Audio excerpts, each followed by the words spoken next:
Welcome to a Foxy Tech Tips tutorial on copying your PS4 saved data to a USB storage device.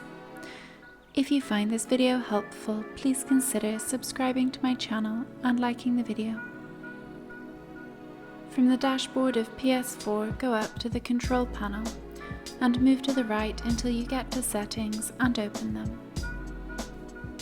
In Settings, select Application Saved Data Management. Now select Saved Data in System Storage.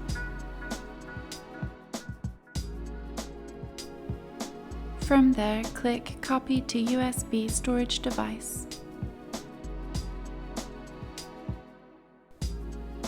On the next page, you can choose which data gets copied over to the storage device, and then start copying it. And that draws an end to this tutorial. Please like the video if you found it helpful, and subscribe to Foxy Tech Tips for more PlayStation tips and tricks.